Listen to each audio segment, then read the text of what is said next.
What's up, everybody? Big Herc, Fresh Out. You're tuned into another edition of Fresh Out, Life After the Penitentiary.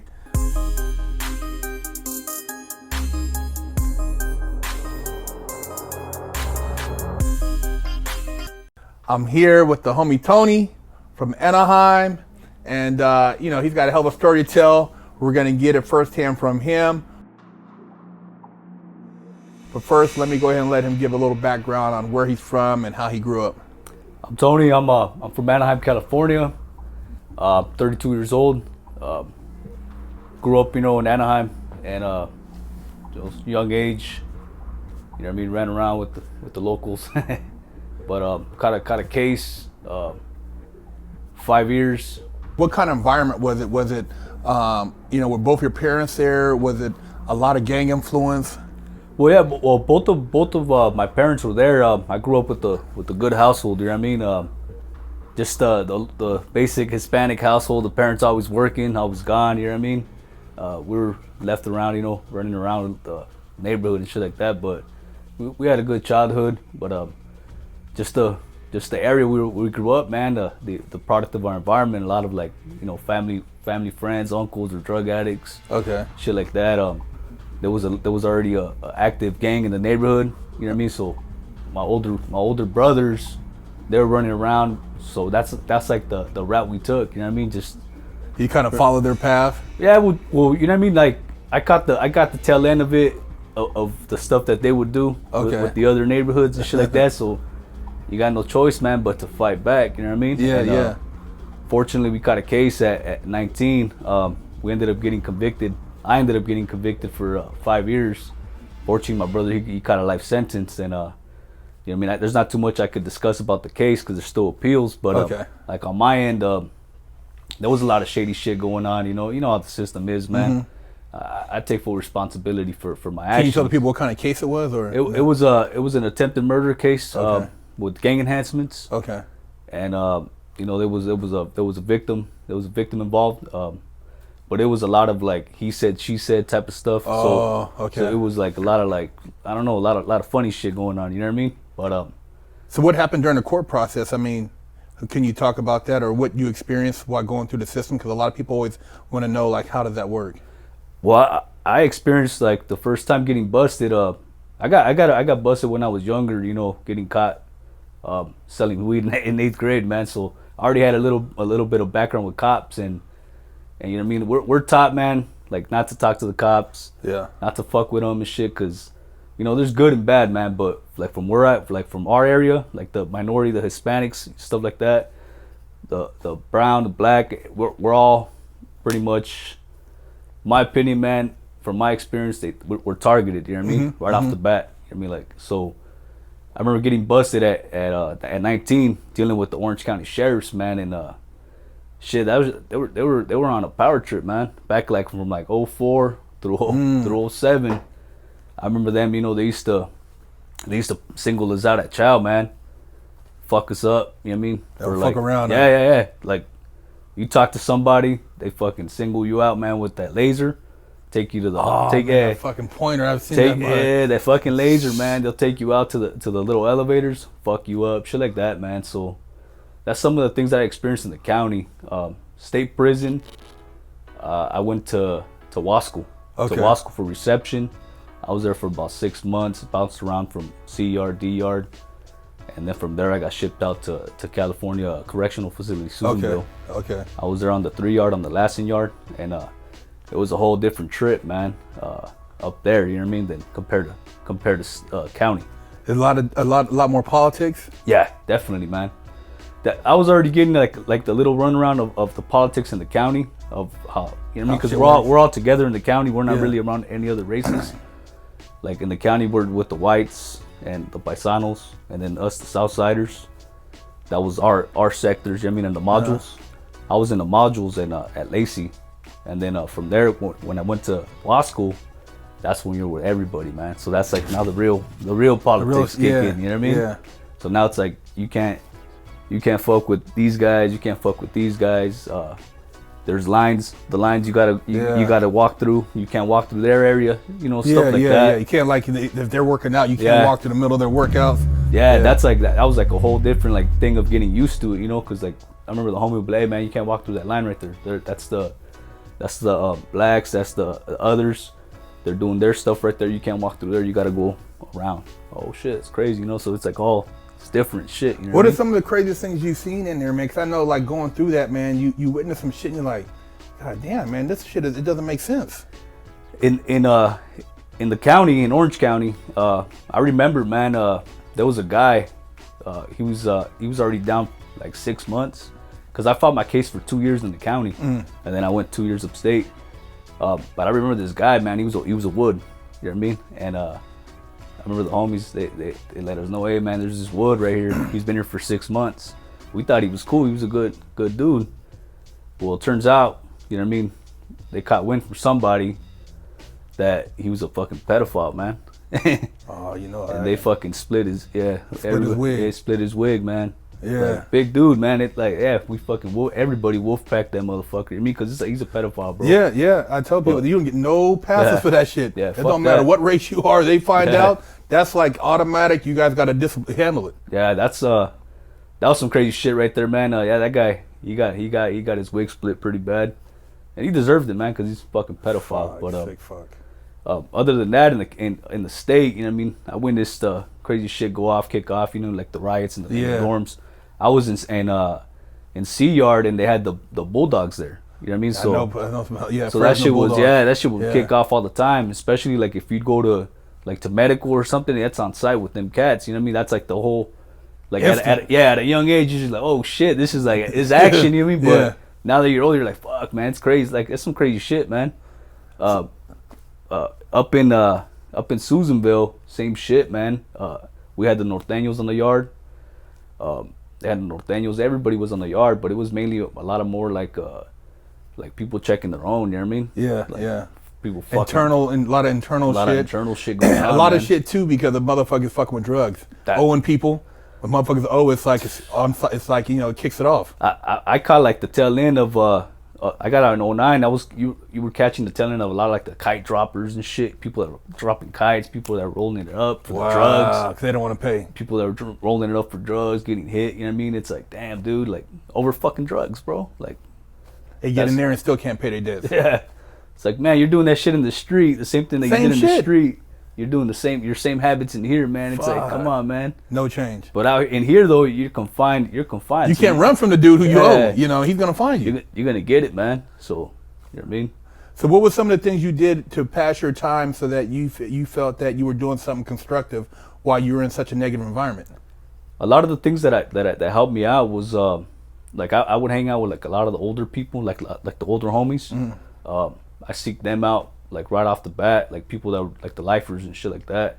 I got real close with a couple of them cats, and they were real into like philosophy, like reading philosophy books, personal development books, and that's like one of the things that I did, like to get my mindset, like to take my mindset out of my environment. You know what I mean? And then from there, drawing, doing cards, doing paños, sending paños home, and then from there tattooing, man. Oh, good shit. So that was a good little hustle in there, like drawing. Cause I know I drew a little bit in there before I got to the pen in the county, just to try to make a little money. Definitely takes care of you. Get you some soups, man, some sodas, some ice cream, you know, at the commissary. That's all the goodies. You know what I mean? So you learned how to tattoo in prison? I started a tattoo in prison. My celly, Busy from Santa Maria. If you're out there, man, I've been trying to locate you, man, to thank you for letting me use your leg, man. But my celly Busy let me blast his leg. I remember he hit me up. He's like, hey, tab me up one of the designs you got. Like, fuck no, man. I don't know what the fuck I'm doing, bro. I had just got my chest done. And so I hit up the dude that did my chest. Another homie's named Smokey. He did my chest. I hit him up. Hey, let me borrow your machine. You know what I mean? Yeah. He's like, nah, I'll teach you how to make one. So he taught us how to make one. From there, blasted my celly's leg. He went out, started showing all the other homies. Everybody wants to get tatted in there. Yeah, exactly. Hey, nothing else to do. Use me as a guinea pig. Yeah. So I did a few, you know. My last year, I did a few. Got the ball rolling. There was a couple artists in there that were doing time. Tattoo artists, like actual artists that were doing some time. And asked them like what I needed to do when I got out. And just pretty much they told me just go to shops, build up a portfolio, and that's your best bet, man. Wow. But parole made that shit hard when I got out there. Hell no, we didn't let you do that. So when you got out, as far as dealing with parole, what was some of the things you were faced with? What were some of the challenges? Because I know, for me, I had a bank robbery case, and they said I had to get a bank account, which was kind of funny, man. But you know, you had to have a job or you had to go to school. What were some of the things they required from the state? That was the number one requirement: job and school. Mm-hmm. And excuse me, I remember I walked into his office, Agent Horton, and can we curse on this? Mm-hmm. Yeah. Agent Horton, by the way, fuck off. Yeah, straight up. I walked into his office, man. I told Agent Horton, I was like, he asked me what my plan was, you know what I mean? Because they asked you your plan. And one of the requirements that I had to do was register as a gang member out here. Mm-hmm. That shit, that's a big trouble, man. I hate that shit. To put you on the red flag, yeah.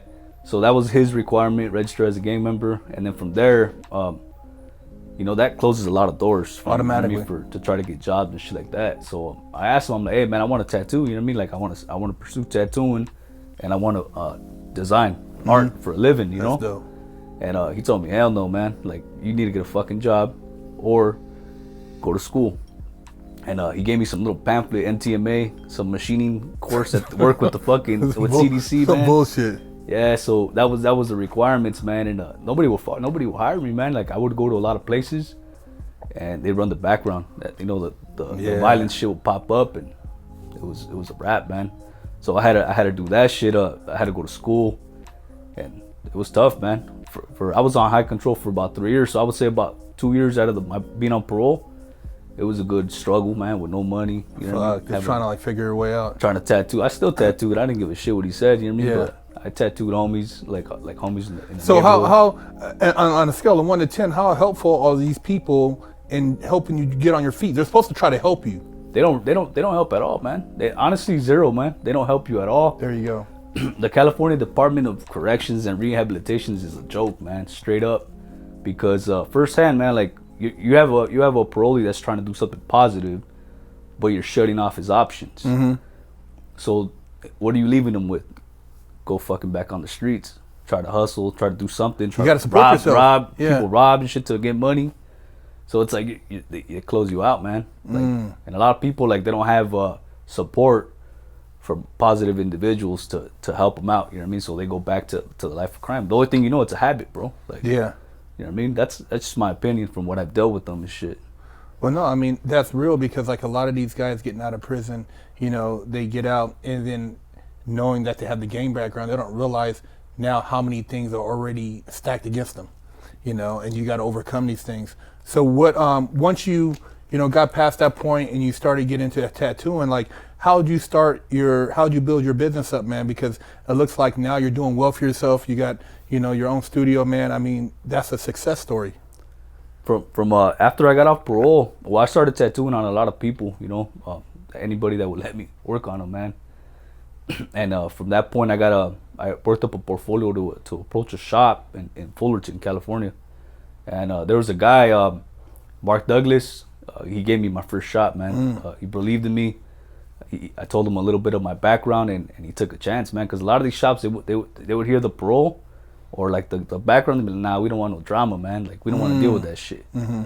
A lot of the shops are white boys, you know what I mean? They look and see like, oh, we don't want this shit. Yeah. So I mean, he was a good dude. He helped me out, and then from there, I got into the professional environment and built up my work. Now I own my own little studio. Wow. I've got to travel to conventions in the U.S. and internationally. So like anybody that's out there, man, you just got out. Hey, there's a light, man, at the end of that tunnel, man. You just gotta work for it, man. Set some goals straight up, man, and you'll make it happen. That's crazy, man. So through tattooing, you've been able to like go across the world. What are some of the places you've been to internationally? I've been to Paris, France. Wow, that's dope, man. Belgium, Amsterdam, and Germany. Wow. Congratulations on that, man. Fuck, man. I haven't even got a chance to go to Europe yet, man. But that's amazing, man, through your art that you were able to do that. And this being something you learned in prison, it totally turned your life around. So what would you tell a person that is like in that lifestyle that you were in previously, to maybe give them some positive input on making changes From the lifestyle I was in previously to how you got to to how you got to where you're now? Because if you can look back now and could say something to a younger version of you, what would you tell them? Man, that's a good question. Honestly, a younger version of me, I would just tell. I would have told them to stick to the positive friends instead of, you know what I mean, trying to prove something. You know what I mean? Because a lot of us that grew up in the Southern California lifestyle, the gang lifestyle, being around like people that are in the neighborhoods, we have that shit, man. That we gotta prove something. You know what I mean? And I would just honestly stick to positive influences, like positive role models. If stick to sports, you know what I mean? Like if you like sports, get into sports. Main thing is read stuff that's positive to keep you away from. Expand your mind. Yeah, man. Like reading it's like I love reading, man. Like I love reading a lot of stuff, and it actually it's good for the mind to calm like negativity and shit like that. You know what I mean? Because yeah, man, it's tough.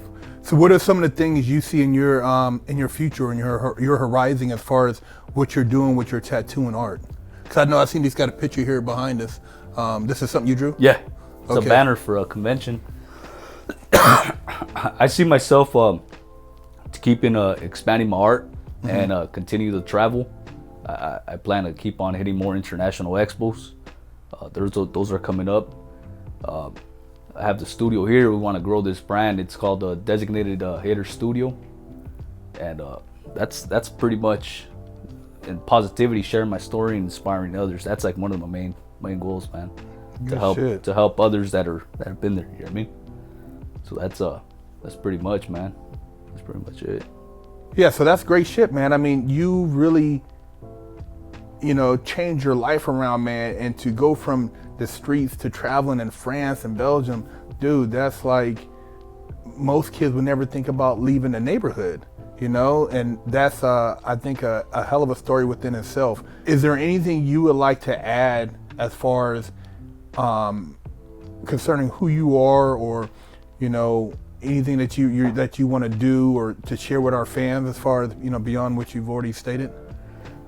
I want to. One of the main things that we got, why we got the spot as well, and we barely got the spot here, is we're gonna start hosting like art nights, and I want to start like any artists, like any convicts, like convicted people that have been incarcerated that don't have they want to do this tattoo art. They're more than welcome to contact me. We could chop it up. They could come through, join the art night. You know what I mean? And we'll have all the social media information at the end of the video or in the description, so make sure you guys check that out. And like I said, you can always email us also if you would like us to reach out or make a connection, but make sure you guys look him up. Man, it's been a pleasure for you opening up your doors to us, inviting us in out here to share your studio, your artwork, and what you've accomplished, man. I think it's it goes to show that there's no excuses in life, and people that are out here that have all this opportunity, for them to try to cop out, it's like, dude, you went to prison and you did it, and I commend you on that, bro. I appreciate you guys coming out here, man, and I appreciate you taking your time to interview me, to share my story. Appreciate it, man. We're here with Tony from Anaheim. This is Fresh Out, Life After Penitentiary. Thanks, brother.